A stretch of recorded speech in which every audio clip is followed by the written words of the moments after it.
সুবহানাল্লাহ লা ইলাহা ইল্লাল্লাহ লা ইলাহা ইল্লাল্লাহ লা ইলাহা ইল্লাল্লাহ মুহাম্মাদুর রাসূলুল্লাহ সাল্লাল্লাহু আলাইহি ওয়াসাল্লাম। দরুদ শরীফ আল্লাহুম্মা সাল্লি আলা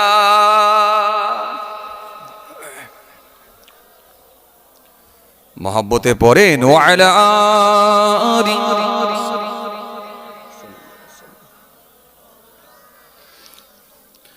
ইয়া নবী সালাম আলাইকা ইয়া রাসূল সালাম ইয়া হাবিব সালাম আলাইকা সালাওয়াতুল্লাহ আলাইকা। আজ হে ঈদে এ মুবারক, আজ হে রোজে এ মুসররত, আজ হে ওয়াক্তে বিলাদত, আজ হে মিলাদ হাজরাত ইয়া নবী সালাম। আরো জোরে ইয়া রাসূল মহব্বতে পড়েন ইয়া হাবিব সালামুন আলাইকা সালাওয়াতুল্লাহ আলাইকা। ইয়া নবী সালাম লো আমার, ইয়া রাসূল সালাম লো আমাদের, ইয়া হাবিব সালাম লো বাউলার, মোরা যে সবাই গুনাহগার ইয়া নবী সালাম, ইয়া রাসূল সালাম। আওয়াজ দিয়ে পড়েন ইয়া হাবিব সালামুন আলাইকা সালাওয়াতুল্লাহ আলাইকা। मीमू से मदीने हे वाले, हे से हसमी हे वाले, मीमू से मेरा वाले, दाल से दीदार वाले या नबी सलाम, या रसूल सलाम, या हबीब সালাওয়াতুল্লাহ আলাইকা। সবাই বলেন وقال الله تعالى في كلامه المجيد والفرقان الحميد إن الله لا يغفر أن يشرك به ويغفر ما دون ذلك لمن يشاء ومن يشرك بالله فقد افترى إثما عظيما وقال النبي صلى الله عليه وسلم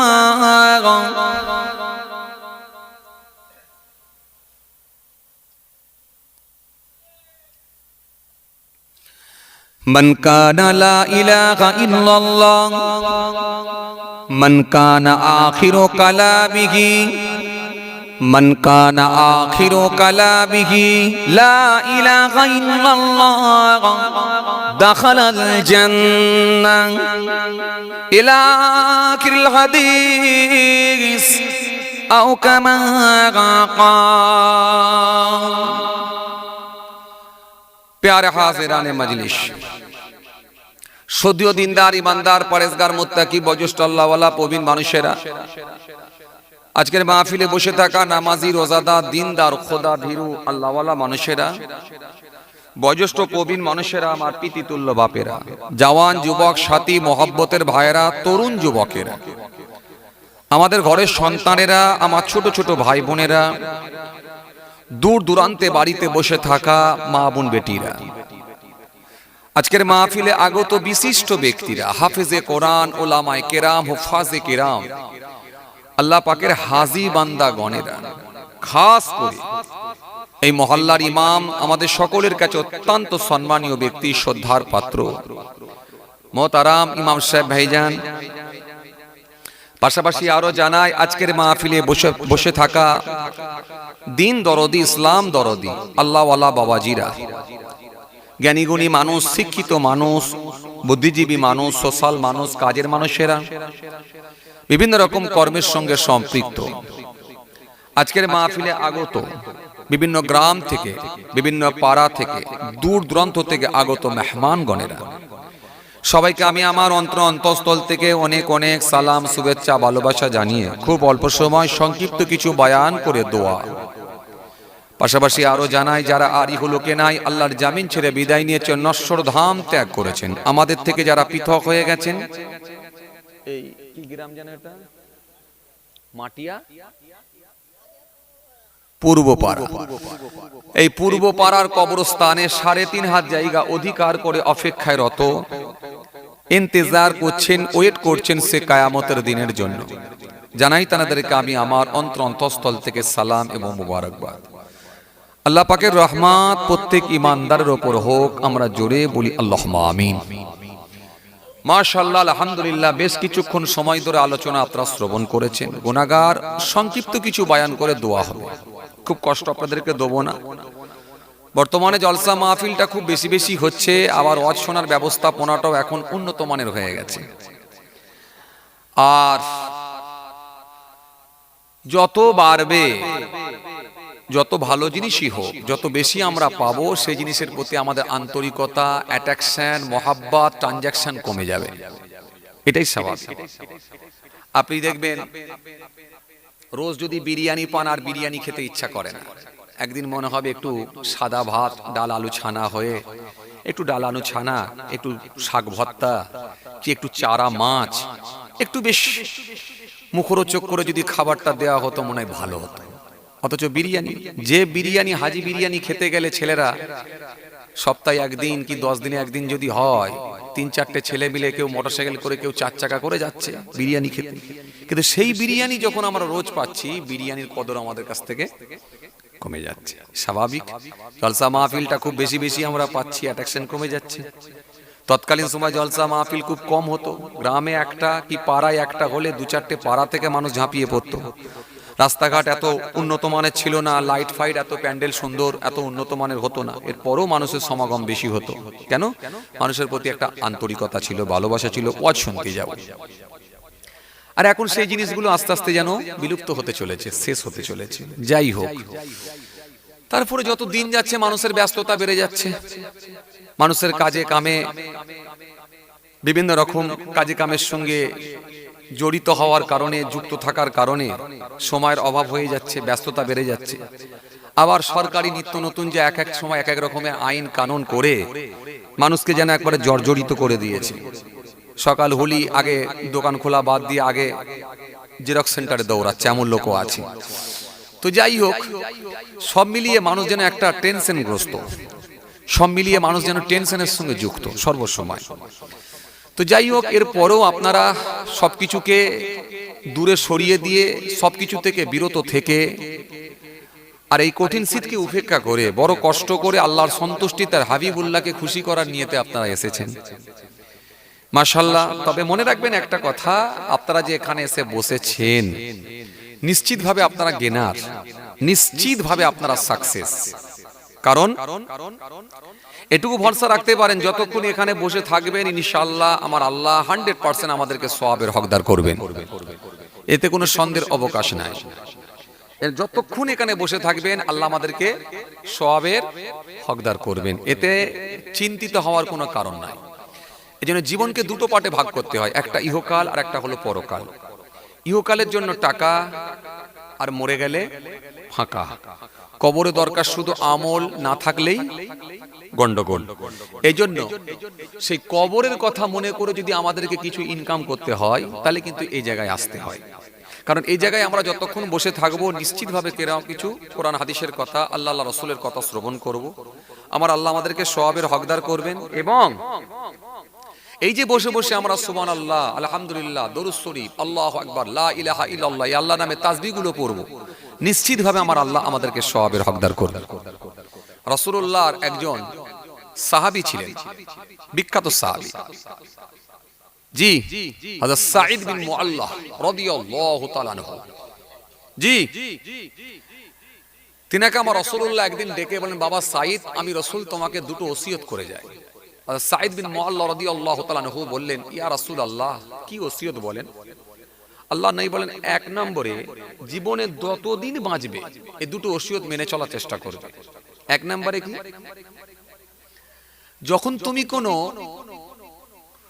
জায়গা পাবে যেখানে কোরআনের কথা হবে, হাদিসের কথা হবে, শরীয়তের কথা হবে, আমি রাসূলুল্লাহ আমার কথা হবে, সেই মাহফিল যদি তুমি পেয়ে যাও অবশ্যই সেখানে অ্যাটেন্ড করার চেষ্টা করবে। ইয়া রাসূলুল্লাহ, আপনি তো দুটো বলেছেন, আর একটা কি?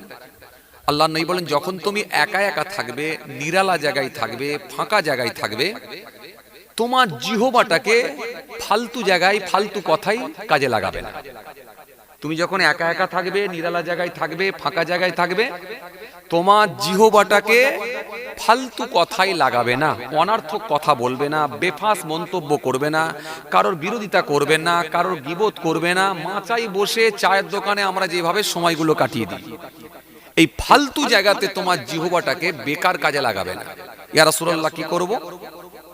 চলে যাবে আল্লাহর ঘর বাইতুল্লাহ, আল্লাহর ঘরের মধ্যে গিয়ে যদি তুমি সময় পাও, কিছু সময় আল্লাহ আল্লাহ আল্লাহ নামে তাসবিহ পড়বে, জিকির করবে। যদি তোমার জিহ্বাটাকে আল্লাহ নামে জিকির লাগাতে পারো, আমি রাসূল বলছি, খায়রাত দুনিয়া ওয়াল আখিরাহ, দুনিয়ায় আল্লাহ শান্তি দেবেন আর পরকালে আল্লাহর দয়ার জান্নাত দেবেন। দুটো, একটা কি এরকম মাহফিলে আসা, আর দ্বিতীয় নাম্বার কি, একা একা থাকলে, নিরালা জায়গায় থাকলে যদি সময় পাও, নিরিবিলি জায়গা, আল্লাহর ঘর, মসজিদে চলে যাও, গিয়ে জিহ্বাকে আল্লাহ নামে জিকিরে লাগাও। ব্যাস, এই দুটো আমল করার চেষ্টা করবে। এই দুটোকে যদি আমরা কাজে লাগাতে পারি, অনেক গুনাহ থেকে ইনশাআল্লাহ আমরা বাঁচব। কথা কিছু বুঝে আসছে? কেন কিছু মানুষ আছে দেখবেন, তাদের দাড়ি আছে, নামাজ আছে, রোজা আছে, জিকির আছে, তাসবিহ আছে, কিন্তু চায়ের দোকানে বসা অভ্যাস করে ফেলেছে, মাচায় বসা অভ্যাস করে ফেলেছে, যেখানে মানুষজনের গ্যাদারিং হয় সেই জায়গায় বসাই অভ্যস্ত হয়ে গেছে, যার কারণে কিছু অনার্থক কথা, কিছু বেফাস মন্তব্য, কিছু আন্দাজে কথা, কিছু ধারণা করে কথা, কিছু পরে সমালোচনা করার জন্য আস্তে আস্তে দেখা যাচ্ছে সেই লোকগুলো তাদের ঈমান আমলের ক্ষতি করে ফেলে।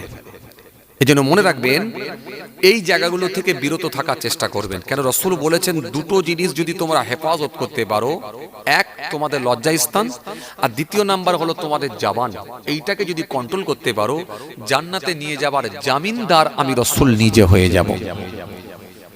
চলেন আসেন, সেই নবীকে সামনে রেখে একটুখানি আলোচনা করব, সংক্ষিপ্ত কিছু বয়ান করে দোয়া করে দেব। মনে রাখবেন, প্রথমত আপনাদের সামনে একটু বলে নিই, আমরা কিন্তু খুব ভাগ্যবান, আমরা হলাম খুব ভাগ্যবান। কেন? আমরা শ্রেষ্ঠ ধর্মের মানুষ, ধর্ম হিসাবে আল্লাহ আমাদেরকে শ্রেষ্ঠ ধর্মটা দিয়েছেন। আর টিচার হিসাবে শ্রেষ্ঠ টিচার আখিরি নবী তার হাবিবুল্লাহকে আল্লাহ আমাদের জন্যই পৃথিবীর জমিনে প্রেরণ করেছিলেন। আর আর গ্রন্থ হিসাবে শ্রেষ্ঠ গ্রন্থ, শ্রেষ্ঠ কিতাব কালামুল্লাহ কোরআন শরীফটাও আল্লাহ আমাদের জন্যই দিয়েছেন। সারা পৃথিবীতে কম বেশি প্রায় 800 থেকে 850 কোটি মানুষের বসবাস। 4 থেকে 4,500 ধর্ম আছে, কিন্তু তার ভিতরে শ্রেষ্ঠ ধর্ম সেটা হলো ইসলাম ধর্ম। কোরআন শরীফ আপনাকে সুন্দর করে জানিয়েছে, আল্লাহ রাব্বুল আলামিন বলেছেন 3 পারা 11 পৃষ্ঠা, ইন্নাদ দীনা ইনদাল্লাহিল ইসলাম। আল্লাহ বলেন আমার কাছে মনোনীত ধর্ম, শ্রেষ্ঠ ধর্ম সেটা হলো ইসলাম ধর্ম। মহব্বতে বলবেন না, একটু জোরে বলবেন না? তাহলে সেই মনোনীত ধর্ম, শ্রেষ্ঠ ধর্ম আল্লাহ আমাদের জন্যই করে দিয়েছেন। সেই শ্রেষ্ঠ ধর্মের মানুষ হিসাবে আল্লাহ আমাদেরকে কবুল করে নিয়েছেন। সেই ধর্মের আমরা মানুষ, সেই ধর্ম অবলম্বী মানুষ আমরা, সেই ধর্মের অনুসারী আমরা। আর কি গ্রন্থ হিসাবে কালামুল্লাহ কোরআন শরীফ শ্রেষ্ঠ গ্রন্থ।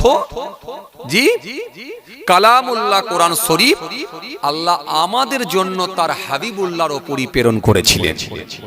জোরে বলবেন না? আর কি রাস্তা দেখানেওয়ালা, পথ দেখানেওয়ালা একজন টিচারকে আল্লাহ মনোনীত করেছিলেন। তিনি হলেন তিনার হাবিবুল্লাহ হযরত নবী মুহাম্মদ মুস্তাফা সাল্লাল্লাহু আলাইহি ওয়াসাল্লাম, যে নবী বললেন আনা খাতিমুন নবী লা নবিয়্যা বা'দি, আমি হলাম জগতের শেষ নবী, আমার পরে আর কোনো নবী আসবে না। সেই নবীকে আল্লাহ আমাদের জন্য পৃথিবীর জমিনে প্রেরণ করেছিলেন। যে নবী সম্পর্কে আল্লাহ বললেন ইয়া আইয়ুহাল্লাযীনা আমানু ইসতাজিবু লিল্লাহ ওয়া লির-রাসূল ইযা দাআকুম ইয়া আইয়ুহাল্লাযীনা আমানু লা তারফাউ আসওয়াতাকুম ফাওকা সাওতিন নবী।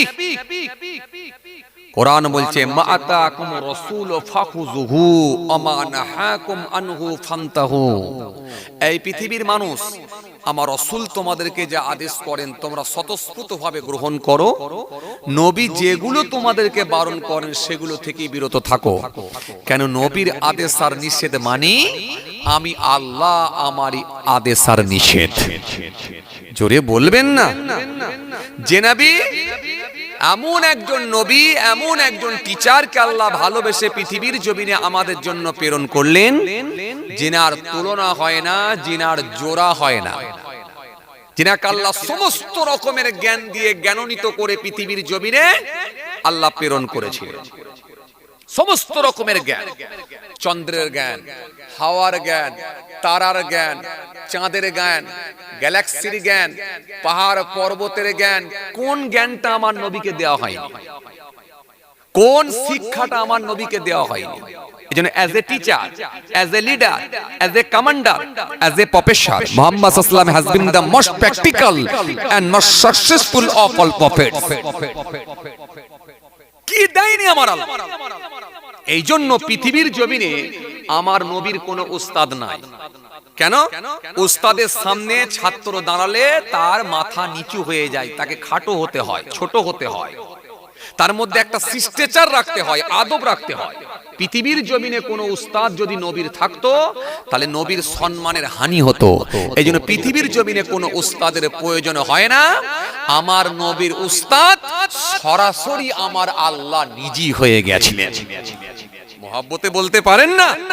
এই জন্য আমার নবীকে আমার আল্লাহ এমন জ্ঞান দিয়েছিলেন, নবীর জোড়া আর হয়নি। এই জন্য কোরআনে আল্লাহ বললেন এই পৃথিবীর মানুষ শোনো, আমার হাবিব একটা কথাও নিজে ইচ্ছাই বলে না, যেটা আমি আল্লাহ বলতে বলি, নির্দেশ করি, সেটাই আমার হাবিবুল্লাহ বলে। মহব্বতে হয় না? তাহলে টিচার পেলাম আমরা শ্রেষ্ঠ, পুস্তক পেলাম, ধর্মগ্রন্থ পেলাম শ্রেষ্ঠ, ধর্মটা পেলাম শ্রেষ্ঠ। তাহলে আমাদের কালচার, আমাদের আখলাক, আমাদের ব্যবহার, আমাদের চরিত্র, আমাদের হাঁটা, আমাদের খাওয়া, আমাদের লেবাস পোশাক, সেটাও ভিন্ন ধর্মের মানুষের থেকে আলাদা হওয়া দরকার আছে না নাই? আছে না নাই? আছে। এই জন্য আপনাকে দেখলে মানুষ স্যালুট করবে, ও এটাই তো ইসলাম ধর্ম অবলম্বী মানুষ, দেখো গো তার চলনটা দেখেছো, তার হাঁটাটা দেখেছো, কথাবার্তার ধরনটা দেখেছো, ও তার খাওয়ার স্টাইলটা দেখেছো, তার ব্যবসা করার স্টাইলটা দেখেছো, মানুষ আপনাকে দেখলে স্যালুট করবে। এই জন্য ধর্ম হিসাবে আল্লাহ শ্রেষ্ঠ ধর্ম দিয়েছেন, গ্রন্থ হিসাবে আল্লাহ শ্রেষ্ঠ গ্রন্থ দিয়েছেন, টিচার হিসাবেও আল্লাহ শ্রেষ্ঠ টিচার কি আমাদের জন্য দিয়েছেন। এজন্য এমন একটা গ্রন্থ দিয়েছেন যার ভেতরে ভুল তো দূরের কথা, সন্দেহের কোনো অবকাশ নাই। এখন আবার কিছু গায়ের কম মানুষ, তা আবার ইসলাম ধর্মের কোরআন শরীফ, এই কোরআনের ভুল ধরবে বলে আবার তারা উঠে পড়ে লেগেছে। হাই রে হায়, দেখছেন না কদিন ধরে ফেসবুক তোলপাড় হয়ে যাচ্ছে, সোশ্যাল মিডিয়া তোলপাড়। হ্যাঁ, কোরআনে এই কথা বলা হয়েছে কেন?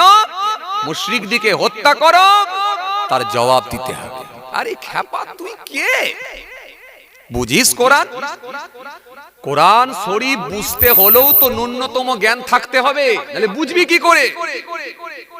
হ্যাঁ, টাইসনের মতো মানুষ, গ্যারি মিলারের মতো মানুষ, অন্নার ক্লাউনের মতো মানুষ, ডক্টর মারিস মোকাইলের মতো মানুষ, হ্যাঁ কেসিয়া স্কেলের মতো মানুষ, এরকম হায়ার এডুকেটেড মানুষ যাদের জনপ্রিয়তা গোটা পৃথিবী জুড়ে, এরকম পপুলার ব্যক্তিগুলো তারা ইসলামের ছত্র ছায়া এসে কালেমা পড়ে ঈমান কবুল করে নিয়েছে।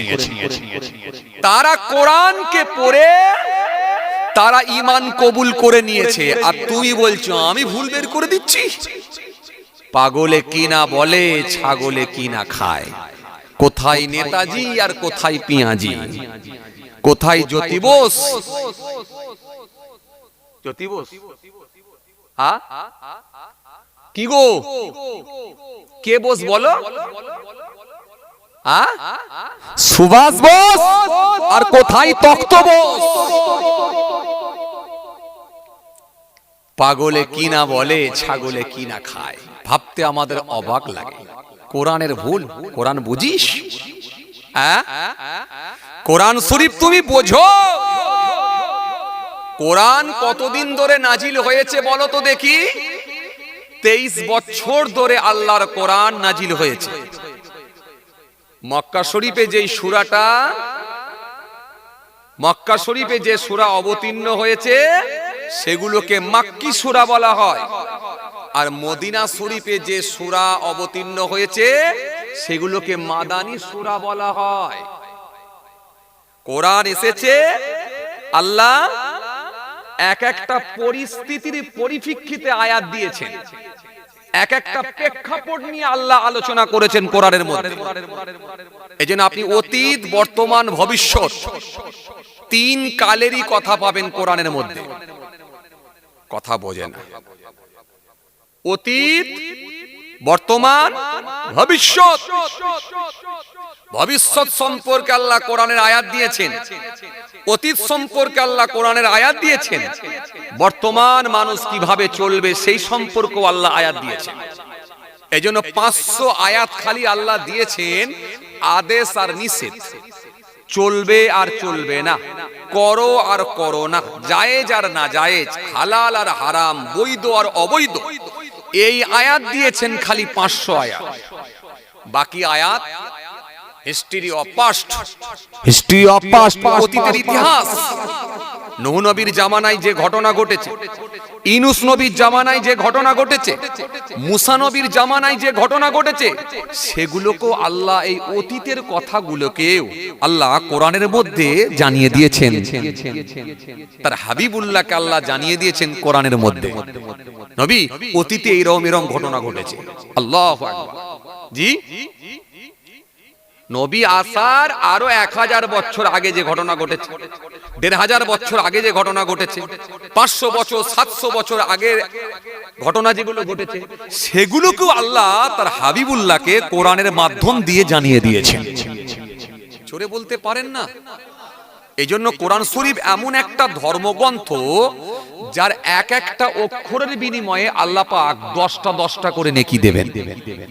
মহব্বতে বলতে পারেন না? এজন্য রাসূল বলছেন, আমি বলছি না আলিফ লাম মিম একটা শব্দ, এটা বলছি না, বলে আলিফ হারফ ওয়া লাম হারফ ওয়া মিম হারফ।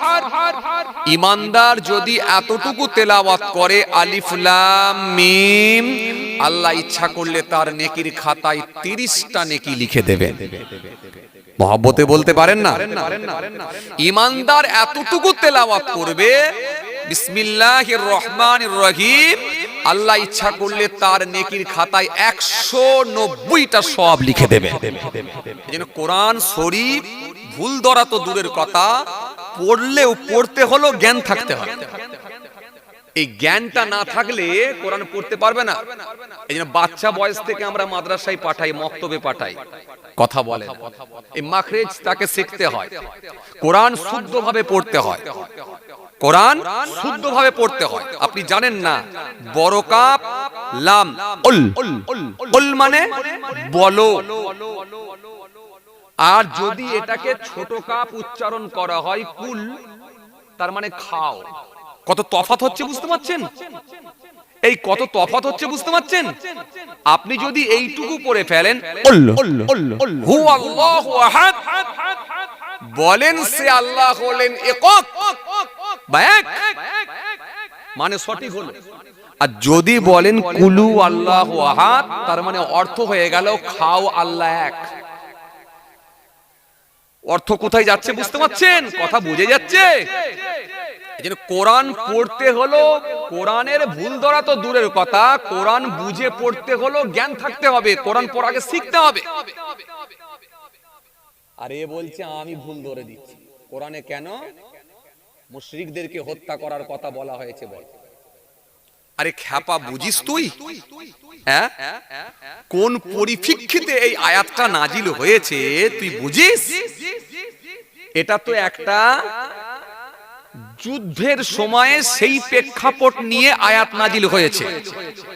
যাদেরকে তোমরা পাবে বন্দী করে রাখো, তারপরে তাদেরকে দ্বীনের দাওয়াত দাও, সেই সময়কার জন্য ওই আয়াতটা প্রযোজ্য। ওই আয়াতটা সমগ্র পৃথিবীর মুশরিকদের জন্য নয়। যদি সমগ্র পৃথিবীর মুশরিকদের জন্য যদি হতো, তাহলে দুবাইয়ে তো অনেক অমুসলিম ভাইয়েরা কাজ করে। আরে কথা বলে না তো এরা, কথা বলে না। দুবাইতে অনেক অমুসলিম ভাইয়েরা কাজ করে, তাহলে একটাও বাঁচতো? কথা বলছেন না কেন আপনারা? বিরক্ত করে আমাকে। দুবাইয়ে অনেক অমুসলিম ভাইরা কাজ করতো, তাহলে তারা অনেক অমুসলিম ভাইরা কাজ করে, তাহলে একটাও বাঁচতো না কেন? ওখানে ইসলামিক আইন চলে। আরবে অনেক অমুসলিম ভাইরা কাজ করে, একটাও বাঁচতো না।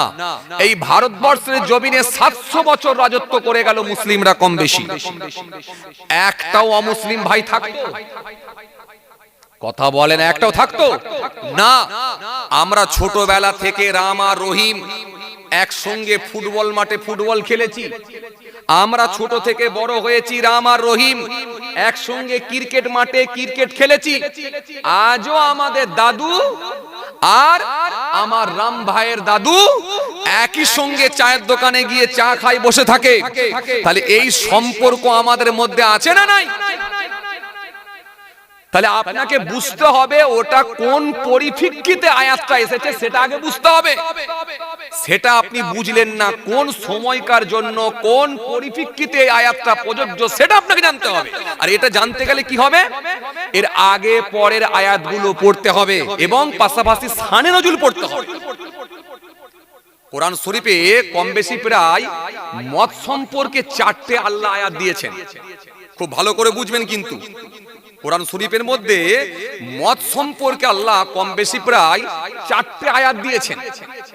এই আয়াত দিয়ে ধাপে ধাপে ধাপে ধাপে ধাপে শেষে আল্লাহ হারাম করে দিলেন, ক্লিয়ার করে দিলেন হারাম, নিষেধ, আর খাবে না। কিন্তু তার আগে পর্যন্ত সরাসরি হারাম করা হয়নি। কথা কিছু বুঝে আসছে? কোরআন শরীফের মধ্যে আল্লাহ রাব্বুল আলামিন স্পষ্ট কোরআনের আয়াত দিলেন। আয়াত দিয়ে বললেন, ইয়াসআলুনাকা আনিল খামরি ওয়াল মাইসির, কুল ফিহিমা ইসমুন কাবীর কুল ফিহিমা ইসমুন কাবীর ওয়া মানাফিউ লিন-নাস ওয়া ইসমুহুমা আকবারু মিন নাফইহিমা।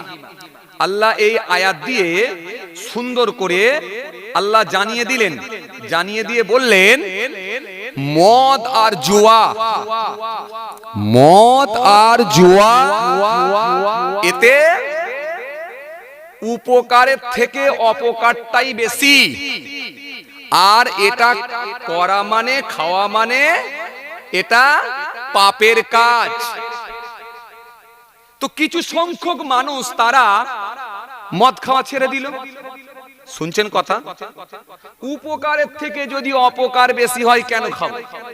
আর কিছু সংখ্যক মানুষ তারা বলছে সরাসরি যখন হারাম করা হয়নি তো খাবনি কেন? তাহলে এটা হচ্ছে প্রথম আয়াত। এই প্রথম আয়াত দিলেন আল্লাহ, আয়াত দিয়ে একটু সাবধান করে দিলেন, বান্দা একটু সাবধান হয়ে যাও, না খাওয়াটাই ভালো, খবরদার, এতে কোনো উপকার নেই বরং অপকারটাই বেশি, এজন্য এটা না খাওয়াটাই ভালো। কথা বুঝে আসছে? এটা না খাওয়াটাই ভালো। এটা প্রথম আয়াত আল্লাহ দিয়ে বান্দাকে একটু সাবধান করে দিলেন, একটু সচেতন করলেন। এই আয়াতটা ঠিক কখন নাজিল হয়েছিল? আয়াত নাজিল হয়েছে, সালে নজিল করতে হবে আপনাকে। কখন আয়াত নাজিল হয়েছিল? রাসূলুল্লাহ সাল্লাল্লাহু আলাইহি ওয়াসাল্লাম মক্কা শরীফ থেকে যখন হিজরত করে মদিনা শরীফে গিয়েছিলেন। আলহামদুলিল্লাহ, সংক্ষেপ করলাম। আল্লাহ নিয়ে এলে আবার আলোচনা হবে ইনশাআল্লাহ। সবাই আমার জন্য দোয়া করবেন, আমি আপনাদের জন্য দোয়া রাখি। অসমাপ্ত বক্তব্যকে সমাপ্তের দিকে আগিয়ে দিলাম। তাহলে আমি বলেছিলাম কটা আয়াত এসেছে? 4টে আয়াত। তার মধ্যে 2টো আয়াত রানিং চলছিল, তাই তো নাকি? এর পরেও কিন্তু 2টো আয়াত আছে। শেষের আয়াতে আল্লাহ হারাম করলেন। তাহলে শেষের আয়াতে হারাম, সেটাকে যদি এখন কেউ উজ্জ রেখে ওই প্রথমের আয়াতটা বের করে বলে ইয়াসআলুনাকা আনিল খামরি ওয়াল মাইসির কুল ফিহিমা ইসমুন কাবীর ওয়া মানাফিউ লিন-নাস ওয়া ইসমুহুমা আকবারু মিন নাফইহিমা। এখন এই আয়াত দেখিয়ে যদি বলে কোথা হারাম বলা আছে, কথা বলে। এখন এই আয়াত দিয়ে যদি বলে কোথায় হারাম বলা আছে সরাসরি, তাহলে তো প্রশ্নটা কেমন হবে? অসীম সরকারের মতো হয়ে যাবে। কথা বলে না। প্রশ্নটা কেমন হবে? অসীম সরকারের মতো। যেমন উনি বের করে বলছে কোথায় দেখো সব হত্যা করো বলা আছে। তাহলে এই আয়াত যদি বের করে বলে কোথায় হারাম বলা আছে, তাহলে প্রশ্নটা কিন্তু সেই এমএলএ সাহেবের মতো হবে।